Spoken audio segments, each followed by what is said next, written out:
أعوذ بالله من الشيطان الرجيم بسم الله الرحمن الرحيم صاد والقرآن ذي الذكر بل الذين كفروا في عزة وشقاق كم أهلكنا من قبلهم من قرن فنادوا ولا تحين مناص وعجبوا أن جاءهم منذر منهم وقال الكافرون هذا ساحر كذاب أجعل الآلهة إلها واحدا إن هذا لشيء عجاب بسم الله الرحمن الرحيم رب اشرح لي صدري ويسر لي أمري واحلل عقدة من لساني يفقه قولي. Respected elders and brothers, may the peace and blessings be upon the Prophet ﷺ. Inshallah, today we are going to start the Tafsīr of Surah Sad. And this is the 38th Surah of the Quran. It is Makki, meaning it was revealed before the Hijrah, and it has about 88 verses. So Sad, this is from the Huruf al-Muqatta'at, the individual letters that we have discussed many times in the beginning of many other surahs. It can mean Sad, As-Samad, the name of Allah, As-Sadiq. These are different opinions of the Mufassirun, or it can be the name of this surah. So we're not going to try to understand what that means too much, because most Mufassirun have said that we don't know the meaning of that. It goes back to Allah Azza wa Jalla, He knows the meaning of it. Alright, وَالْقُرْآنِ ذِي الذِّكْرِ. By the Qur'an, ذِي الذِّكْر, that which contains the reminder. It carries the reminder. It possesses the reminder. So this is an oath. This is an oath. Allah is taking an oath by this. Right? Means by the Qur'an, which includes all that is in it as a reminder and a benefit to people in this life and the hereafter. The dhikr means is like an ayah. A verse can be called a dhikr, something that reminds you of Allah Azza wa Jalla. Or other Mufassirun have said the dhikr means the Quran that is full of honor, the sharaf al-azim, of high standing. Okay, so that is the oath Allah is taking by the Quran. Now, whenever we take an oath, we have to give an answer to that. I say, Wallahi, you say that, you can't stop, right? Wallahi, what? What are you trying to take an oath for? So most Mufassirun have said, the oath is actually بَلِ الَّذِينَ كَفَرُوا فِي عِزَّةٍ وَشِقَاقٍ, which is the next verse. That Allah is taking an oath by the Quran, is saying that those who disbelieve, الَّذِينَ كَفَرُوا, they are فِي عِزَّةٍ, are in false pride. They're full of pride. And something also for false. Pride is not good in itself. At least whatever you're claiming, if it is true, then you can have some merit, even though it's not right. But imagine the thing that you're proud about is not even true, it's something false. There's so many levels of ignorance to that. So, في عزة, they're in false pride, وشقاق, and in disagreement, in opposition to the truth. That is the oath Allah is taking. Because in Makkah, when this surah was revealed, there was a lot of opposition to the Prophet ﷺ from the Quraysh of Makkah and the Mushrikun themselves. And in Makkah, the Prophet ﷺ stance and power, he didn't have much. He didn't have any political power, and it seemed weak. So when it was getting in the pinnacle of their pride and their disagreement and them being so haughty about everything, Allah takes an oath by the Quran and saying the kuffar are in pride and in disagreement to the truth. في عزة وشقاق. And بل الذين كفروا في عزة وشقاق كم أهلكنا من قبلهم. So Allah is reminding us and them when the surah was revealed is that you guys, just a small group of people here in Makkah, you think that you can just go against the Prophet ﷺ and go against the final message and the divinity of that message. Allah reminds them, كم أهلكنا من قبلهم من قرن فنادوا ولا تحين مناص. How many generations? You guys are just a couple of people, maybe few hundred or maybe a couple of thousand people in Makkah, how many generations have we destroyed? How many generations have we destroyed? And then when the punishment came to them, فَنَادَوْا, they started screaming and asking for help at that time. But Allah says, وَلَا تَحِينَ مَنَاصٍ. At that time, there was no escape. Once the punishment comes, there's nothing you can do. And this word manas actually means to delay something. Okay, the opposite of that is basa yabusu, which means to make something come early. So manas means to delay something. So this actually means to like delay this thing. Let me get out of here. I will deal with it later. Right? So in the Battle of Badr, the Mushrikun, the Quraysh, they were actually saying this word manas, manas when they were losing the battle. Yeah, escape, escape, escape. So Allah is kind of quoting them and rebuking them using their own word. That yeah, in the Battle of Badr you can cry and scream and run away and go back to Makkah, but when the punishment of Allah Azza wa Jalla comes, at that time there is no manas, there is no escape. You can't run away to somewhere else, right? And so وَعَجِبُوا, and what else Allah is making clear in this verse by soaring to the Quran? He's saying وَعَجِبُوا, that these people, they become astonished, they become very strange. And جَاءَهُمْ مُنذِرٌ مِّنْهُمْ, that a warner from amongst them came. You know, whenever you have someone that is, you know them very well, even if they become very successful in life, you just sometimes becomes hard for you to see it like that, because oh, he grew up with us and we saw him play around and we saw him, you know, grow up and, you know, etc. And now it's just, you know, he has become this and that. So naturally it's hard for people to accept that, right? There's a joke some people have said about a husband and wife. So you know, it's just a thing that people say, that, you know, the wives don't always, you know, appreciate the husband, or the vice versa, both ways, because you live with one another all the time. So even if the husband or the wife, they have something that's special, you just don't think it's special because you see it all the time. So one day, the husband came home and the wife was saying that, hey, have you seen that outside the house there was a guy that was flying around?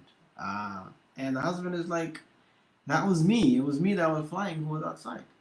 And the wife says, okay, that's the reason why you weren't flying straight. You were, you know, basically, you weren't doing the job properly. You were, but the point is that whenever you have people among you living with you all the time, you kind of, it's hard for you to see the merit and the value that they have. So they were very strange that a warner from Allah Azza wa Jalla from among them came to them, like, oh, this is Muhammad, he claims to be a prophet, what is this? وَقَالَ الْكَافِرُونَ, and the kuffar, they said what? هَذَا سَاحِرٌ, come on, this can't be a prophet, he's a magician, and كَذَّابٌ, and a liar. Now, how hurtful these statements and insults are, right? Even though they trusted the Prophet with all of their belongings, right? But as soon as they saw that what the Prophet is bringing can harm their economy and their financial status, they have to start labeling him as something. And it happens even nowadays, right? If there is no enemy, you gotta create an enemy. You gotta find a distraction, right? So this is all in politics. Anyhow, so what was the reason they became so astonished? They said, أَجَعَلَ الْآلِهَةَ إِلَهًا وَاحِدًا إِنَّ هَذَا لَشَيْءٌ عُجَابٌ. Did he make all of our gods into one single god? What is this? Come on, Muhammad. Yeah, at least you could say there's, you know, there's so many different stars and the moons and planets, and there's millions of people on earth, the animals and all of these things. One God can't take care of all of that. There has to be multiple dozens of gods who have shared their different responsibilities. So that's what they found strange. أَجَعَلَ الْآلِهَةَ إِلَهًا وَاحِدًا. Is he making all of our gods into one God? إِنَّ هَذَا لَشَيْءٌ عُجَابٌ. This is something very, very strange. Okay, so there's actually a story or an incident that took place before this verse. And that was that Abu Jahl went to Abu Talib and said, hey, go to your nephew Muhammad and tell him that to stop insulting our gods and just accept our God, and we will accept him, and it can be okay, and we'll just work out something. So Abu Talib went to the Prophet ﷺ and said, look, your people are asking and making requests that you stop, saying that their gods don't have any power and their gods are useless. Basically, just stop saying that about their gods, and we will be okay. So the Prophet ﷺ said, okay, I agree to this deal, but I just want one thing from you. Just say one statement with which you will be able to have power over the Arab and even the non-Arabs. They will come to your place for worship, to visit the Kaaba. They said, what is that? The Prophet ﷺ said, say La ilaha illallah. Just say there is no God but one God. They said, no, no, no, no, no, get out of here. There's something very strange. وَانْطَلَقَ الْمَلَأُ مِنْهُمْ. And the mala, the eminent, the leaders, Walid ibn al-Mughira, they said, Imshu, get out of here. Let's go, let's go. This guy's crazy. He's confusing you guys. He's brainwashing you guys. Let's get out of here. Imshu, wasbiru, and be steadfast and be patient ala alihatikum, over your gods. Continue worshipping your gods. Have sabr. Sabr is not only for bad things. Sabr, you can have sabr on the worship of Allah Azza wa Jalla as well. Right? So they said, have sabr and continue to worship your gods. This is something, la shay'un yurad. This is a plan. This is a scheme. He's intending this. He's making this up. He has a bigger plan. He's not telling us his real motive behind all of this. Right? So they found the message of the Quran to be something very, very strange. And this is also the case nowadays as well. The Prophet ﷺ said, Bada al-Islamu ghariba. Islam started as something gharib, something strange. Right? They found this to be strange. And وَسَيَعُودُ كَمَا بَدَأَ. The Prophet ﷺ said, Islam will come back as something, just the way it started. It will become strange again to people. But the Prophet ﷺ said, فَطُوبَى لِلْغُرَبَى. Glad tidings to those who will be the strangers, to those who will look strange in their society because of the tawheed and the oneness of Allah Azza wa Jalla that they believe in. And so we must, as we all know, we must hold on to our tawheed, oneness of Allah Azza wa Jalla, and our iman with the last cell that we have in our body. That's something that we cannot let go of.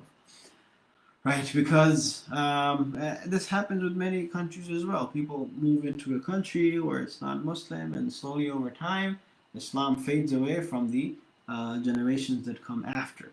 And many things play a role. Obviously, because the environment and society we live in, Islam is something strange to people.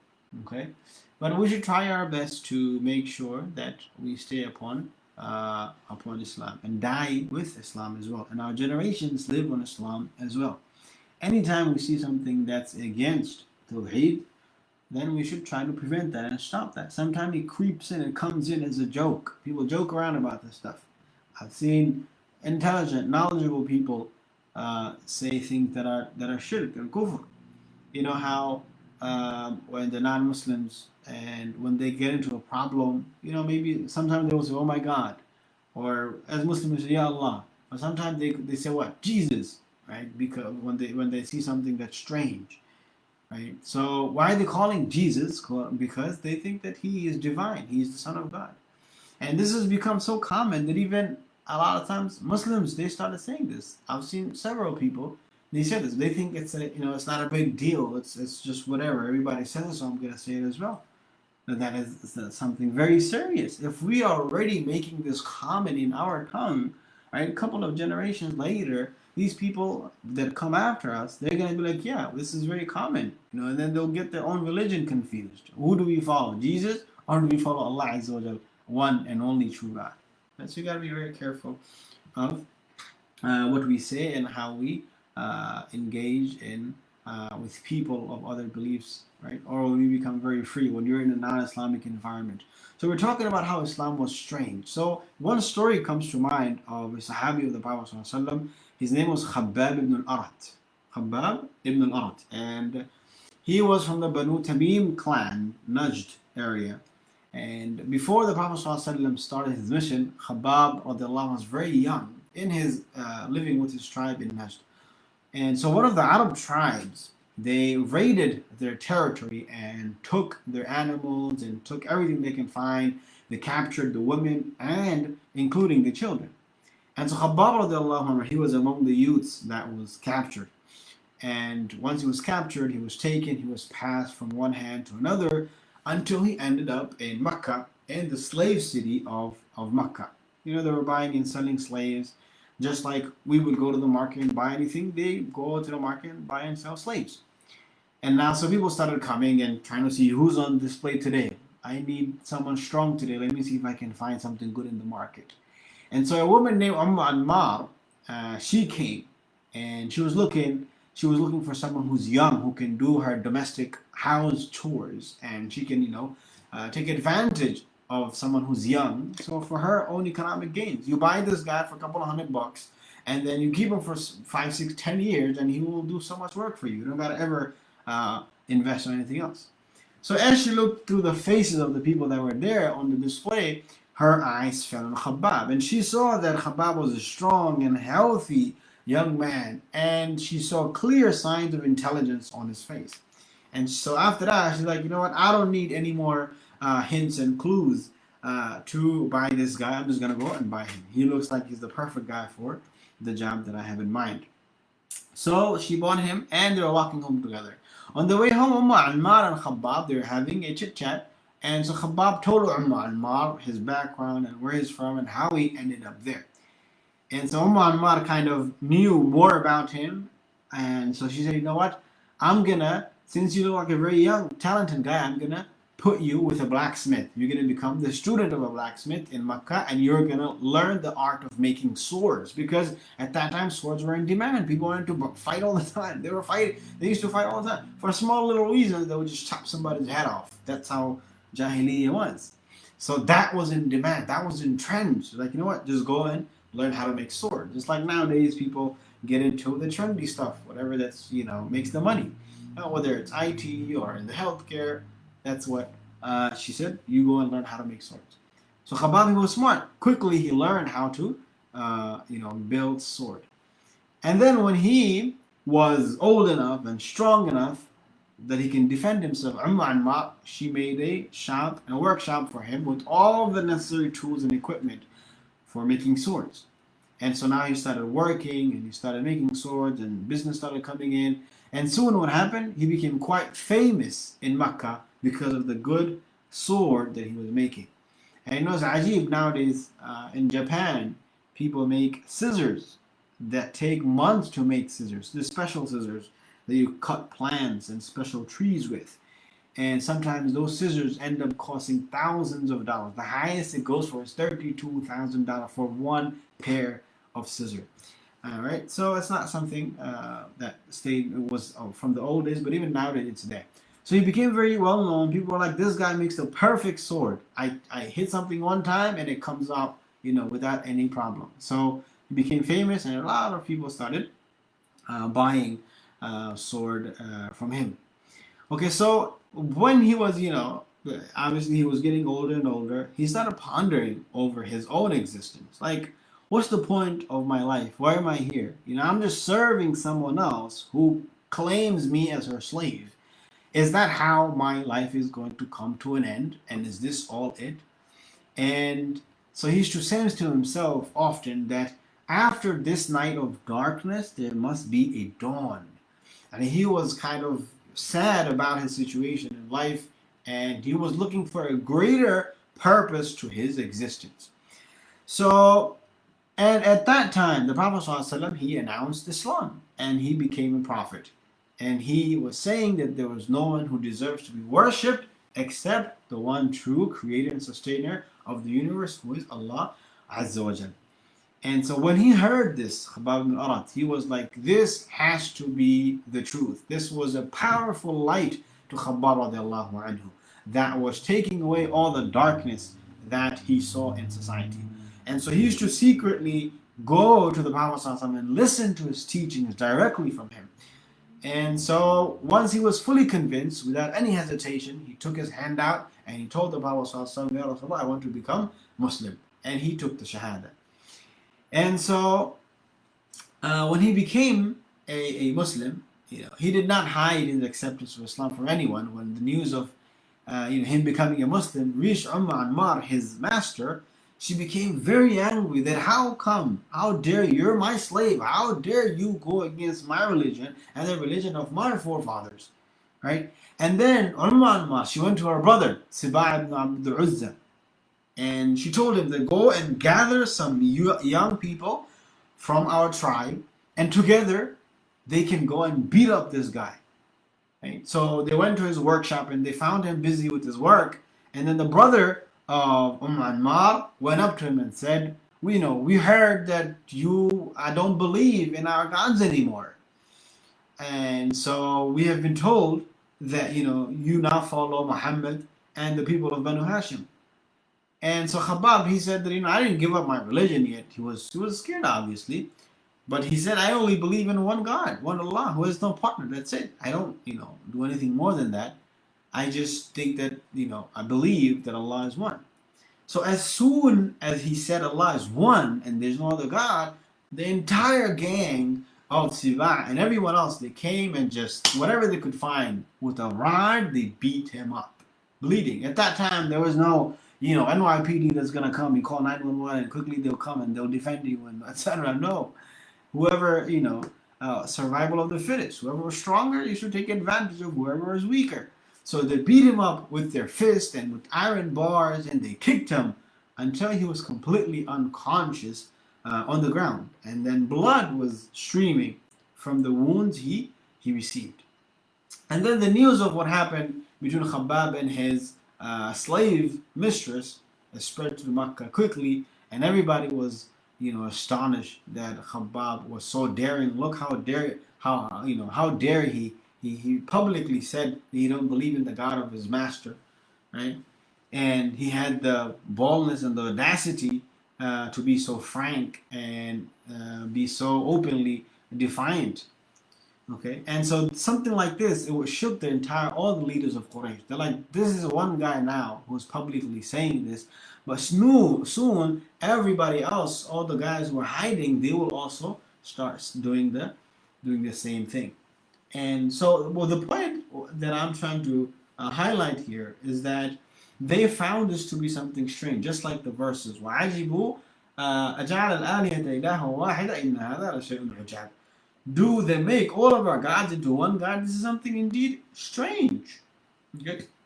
Just so, and then they took matters into their own hand after finding out that their slaves, etc. They started believing in one God and started beating them up. And so we also did this verse as well. And so what they said after that is مَا سَمِعْنَا بِهَذَا فِي الْمِلَّةِ الْآخِرَةِ. We didn't hear about this new thing from any of the religions and generations before us. The Nasara, they didn't say this either, because there were Christian people that used to live there. And so even the Christians don't say there's only one God. They believe in Trinity. These guys come out of nowhere and they deny all of our gods and the God of the Christians and say, this is one God. We never heard this. Get out of here. In hada illa ikhtilaf. They said this is something made up. They're just going out of their way to make something new up because they're bored. They have nothing to do, right? And then more objections they said. So we never heard this. And what other objection they had? أَوْنْزِلَ عَلَيْهِ الذِّكْرُ مِنْ بَيْنِنَا. Has the message been revealed to him out of all of us? And Allah couldn't find anybody else besides you, Muhammad, the miskin yatim whose father died long time ago? Allah couldn't find anyone better? He gave the prophethood to you, right? So these were some of the objections they were making against the Prophet ﷺ and his message. بَلْ هُمْ فِي شَكٍّ مِّن ذِكْرِي. Allah says, rather, the truth is actually they're in doubt about my message. They have doubt. Although deep down they might, have some thoughts. This might be the truth, but because they're in doubt, they don't want to show their people that they're in doubt. Because look, if the subject sense that the leader is in doubt, they lose respect for their leaders. And they start making their own decision, like, the leader doesn't even know what he's doing. We're just going to start doing our own things. So they didn't want to look like, we don't know what's going on. Rather, they wanted to look confident and say, no, this guy's batil and kadhab and sahir and all of that. And then Allah says, but the even greater truth is that بَلَّمَّا يَذُوقُ عَذَابٍ. The actual truth behind is that they have not even tasted my punishment yet. That's the reason why. If they were to taste the punishment of Allah, then these kind of bakwas and saying, oh, he's this and he's that, none of these things would have come into their mind. Sometimes we say that to our children. You haven't gotten beaten yet. If you got one, beaten one time, then you would say stuff like this. All right, so. And then Allah Azza wa Jalla continues, أَمْ عِنْدَهُمْ خَزَائِنُ رَحْمَةِ رَبِّكَ الْعَزِيزِ الْوَهَّابِ. Are they jealous? They're complaining, they're saying, oh, Muhammad Sallallahu Alaihi Wasallam, how come he is the Prophet? So do they have the khaza'in, the treasures of the mercy of your Lord? Al-Aziz, the exalted, Al-Wahhab, the bestower, who gives prophethood to whomsoever he wants. Are they the ones who have the treasure or who have the power to do that? Do they go around and say, oh, you can be a prophet, you can be a prophet. You deserve to be a prophet, or you qualify to be a prophet. Do they have that power or something? Someone gave them that job? Or they just took that job upon themselves? أَمْ لَهُمْ مُلْكُ السَّمَاوَاتِ وَالْأَرْضِ وَمَا بَيْنَهُمَا. Or, does the mulk samawat, the dominion of the heaven and the earth and what's in between, does that belong to them? And they have some kind of power to say who can be a prophet and who cannot? فَلْيَتَّقُوا فِي الْأَسْبَابِ. Then let them go and climb and ascend whatever they can find and go into the heavens and go let them sit on the throne and say and take care of all the other affairs. How dare do they talk so big that, oh, he can be a prophet and he can be a prophet? Who are you? Allah saying, Jundum ma hunalika mahzumum min al-ahzab. They're nothing but just a couple of, handful of soldiers. Hunalik, over there. Mahzum min al-ahzab. They are surely, definitely going to be defeated, just like all the other groups that were defeated before them. Right? And who are those people before them? كَذَّبَتْ قَبْلَهُمْ قَوْمُ نُوحٍ وَعَادٌ وَفِرْعَوْنُ ذُو الْأَوْتَادِ. Before them, the people of Nuh did the same thing. Ad did the same thing. Fir'aun did the same thing. Fir'aun being one of the most biggest tyrant of all time. Fir'aun dhul awtad. Fir'aun, the possessor of pegs and stakes. Pegs is like this big thorn, big stake, pillar they used to peg on the floor, and whoever used to go against him, deny him, and refuse him as a god, he used to kill them and crucify them on those pegs. So Allah saying, even someone like Fir'aun, we destroyed them. What are you guys? You guys just have some, goats and camel that you milk and sell. That's all you guys are. We destroy people like Fir'aun. وَثَمُودُ وَقَوْمُ لُوطٍ وَأَصْحَابُ الْأَيْكَةِ. Not just only them, the people of Thamud, who used to carve homes and palaces out of mountains. وَقَوْمُ لُوطٍ, and the people of Lut. وَأَصْحَابُ الْأَيْكَةِ, and the people of the forest, and the people of Shu'aib. أُولَٰئِكَ الْأَحْزَابُ. Those are the companies. Those are you can say those people had some sort of strength. They had some military power. Maybe they can brag about something, even though we destroyed them. Who are you to brag and talk so big? And you go to the extent by saying, oh, this is a prophet, how come he's a prophet? And you start acting like you distribute who gets to be a prophet, right? In kullun illa kadhaba ar-rusul. All of them, each of them denied the messengers. فَحَقَّ iqab. So, as a result, my iqab, my consequence, my punishment, فَحَقَّ, it was justified, and it was executed over all of those people. Why? Because they denied the prophet. You guys are doing the same thing. Hint, stop doing this. Otherwise, you will also will be prone to a punishment. And وَمَا يَنظُرُ هَؤُلَاءِ إِلَّا صَيْحَةً وَاحِدَةً مَا لَهَا مِنْ فَوَاقٍ. And these disbelievers, these guys over here in Mecca, they are not waiting except for one single blast. صَيْحَةً وَاحِدَةً. All it takes is just one blast, one great scream that Jibril can come. It will all take just like a couple of seconds and everybody will be gone. That it's so short. مَا لَهَا مِنْ فَوَاقٍ. There will be no delay. Fawaq actually means the time that is in between a session where a person sits and milks their camel, for example. So you milk the camel for 5 minutes, and then you gotta give a couple of more minutes for the milk to gather in the udders of that animal, and then you can start again. There's like a couple of very short time. That's actually fawaq. So Allah is saying these people, they're not waiting for anything except for one scream that's gonna come and destroy everybody. There will be no delay. They won't even have the time to do that short interval in between. Right? And even mankind, this is not something far-fetched. Mankind, can do something like this. In history we know of the great atrocity that took place and the mass weapons and atomic weapons and nuclear weapons that people have built in history. Those things are so powerful, right? It's dropped in seconds. Homes and towns can be destroyed. So imagine what the capabilities and power of Allah Azza wa Jal. وَقَالُوا رَبَّنَا عَجِّل لَنَا قِطَّنَا قَبْلَ يَوْمِ الْحِسَابِ. And after they heard this, they're like, oh, you're telling us about punishment? خلاص, hurry up, bring it to us. عَجِّل لَنَا قِطَّنَا. Hasten for us our punishment. And we can't wait. قَبْلَ يَوْمِ الْحِسَابِ. Before the day of judgment. You can see that these guys are making fun and joking. They're taking it lightly. Like imagine you tell your students or your children, oh, once I come home, I'm going to ground you. And you're sure, oh, khalas, bring it. I don't care, right? What are you going to think? So Allah is saying to the Prophet, Isbir ala ma yaqulun, have patience over them. Let them say whatever they want to say. Because when the time comes, they won't be saying this stuff. And وَذْكُرْ عَبْدَنَا Dawood. And remember and mention our slave Dawood alayhi salam, Dhal Aid, the one who was repeatedly turned back by his people. The possessor of strength. Dhal Aid, he is the possessor of strength. Innahu awwab. Indeed, he was the one who repeatedly turned back to Allah Azza wa Jal. Awwab, someone who turns back to Allah Azza wa Jal. And Dhal Aid is the possessor of strength. So we'll inshallah, next week we'll go into the story of Dawood alayhi salam, and we will see some of the events that took place in his life and how he was able to judge correctly, and how Allah Azza wa Jal praises the ability to judge of Dawood alayhi salam and his son Sulaiman alayhi salam. So jazakumullah khairan to everyone for joining and tuning in. May Allah Azza wa Jal give us all the tawfiq to act upon his verses, and may Allah Azza wa Jal let the Quran serve as a reminder to us and use it to awaken our hearts. And may Allah Azza wa Jal write this in our Mizan of Hasanat. Inshallah, we will meet again next week. Until then, take care, stay safe. Wassalamu alaikum wa rahmatullahi wa barakatuh.